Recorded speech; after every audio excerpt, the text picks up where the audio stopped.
Hi, I'm Jan, And I'm Debbie. and we're at Havana Country Club today on an unusually cool spring day.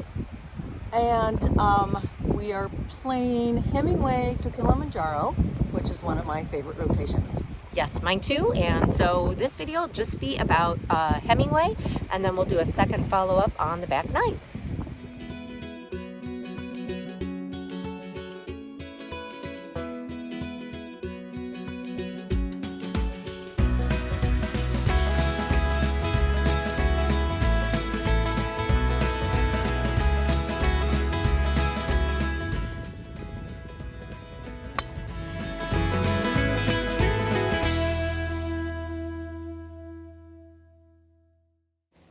So here's the front of the Havana Country Club and Pro Shop. This would be if you're coming in from the parking lot. And this is a design of a Cuban sort of feel. And it's very tropical, very lush landscaping, really pretty here. And there's the putting green for those who want to practice before they go out.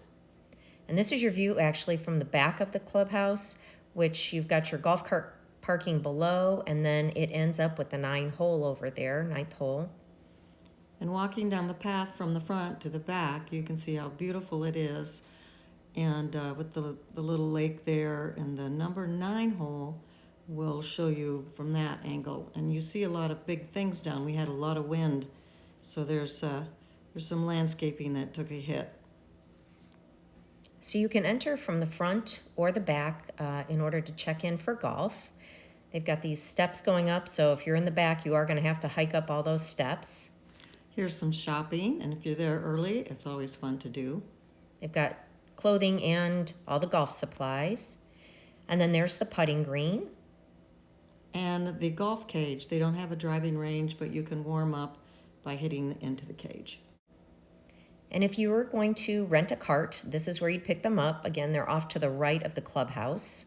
And inside the clubhouse, there are very nice bathrooms in case you want to go before you go. Okay, so forgive these pictures. They're a little bit rough, but we wanted you to see. We were playing Hemmingway as our first course, and the golf course and clubhouse are on one side of Morse Avenue. You have to go under the tunnel.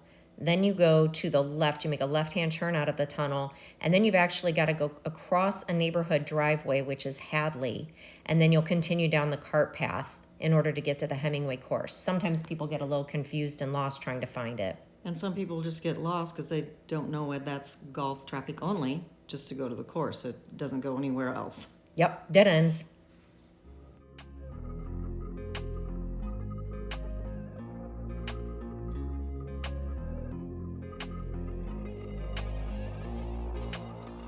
And here we are on hole number 1, and the beautiful white sand in the distance, and that's also hole number 9 coming back.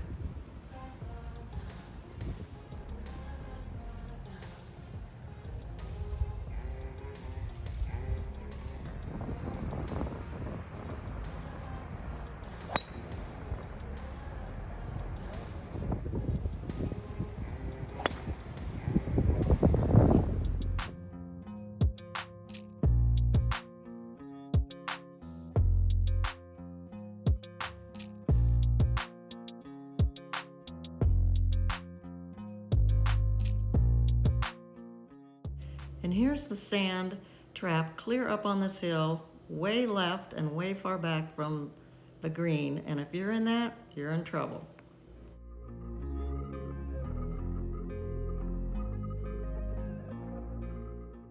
The second hole is kind of a dogleg left. You want to basically hit over toward, there's 3 skinny palm trees way out there. That's usually your best line unless you're more powerful and are able to get it way over the trees and take a huge shortcut. And here's some of the fans of our golfing, and I don't know if they're really watching or laughing. I really can't tell.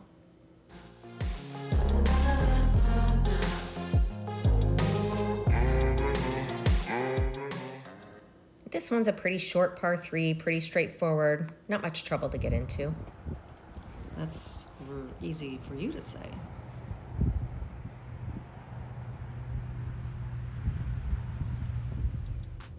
And as you can see, especially on the par threes, there's a lot of divot marks. And everyone would just appreciate if you would repair your divot marks because it makes the greens really bouncy. And if you don't make a divot, fix one that someone overlooked. Yeah, and I was always told if you make a divot, fix two. In this par 5, it's downhill at first so you can get a good drive, but then the green is way uphill. And the boys were in trouble that day.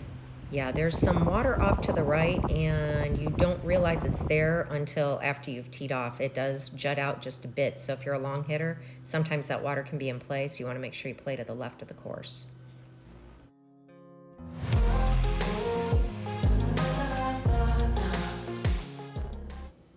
And here we are at the par 3, and it's the longest par 3 in the Villages, and you can actually drive on this one, which is the only one that they permit you to do.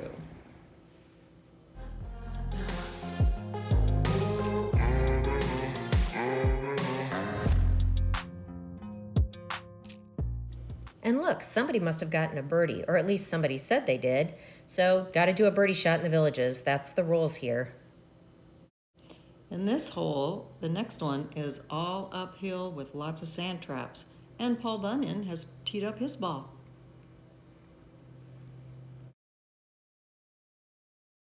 And of course, this day I got in the sand trap plenty.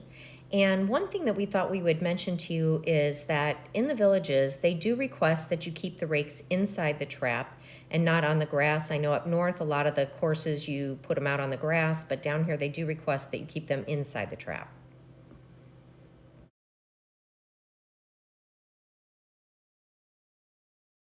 On the courses, you're going to see a golf cart with a little green flag driving around, hopefully anyway, and those are our ambassadors. And they're out there to help with golf if you have questions or issues, so feel free to reach out to them if you do. And they did used to carry water on the back of their carts also to help the villagers out. Right, and they have sand in case you run out. Yeah, but they have stopped carrying the water after COVID, so just make sure you bring your own. There are some water fill stations out there that you'll find, but I don't know if I'd... Yeah, I would look at it first. This is the 8th hole, which is a really long par 5. There's not really a lot of trouble except for a few sand traps, right around the green especially, but it's a really pretty hole. And here we are on the 9th hole. Your tee boxes are way high, and you're hitting down, and it rolls a little bit from left to right, but it's a gorgeous view. Lots of moguls out there, and then you'll see that first hole along the right-hand side on the way through. And to the left of the tee box, this guy's got a really cool yard. He's got a little putting green, gators, lots of fun stuff in his yard. So again, make sure you take a look around and enjoy all the views because there is a lot to look at on all of these courses. And now we're on the 9th green, finishing up our first 9 holes. And the best thing about living in the Villages is it's a great place to have a great time with great friends.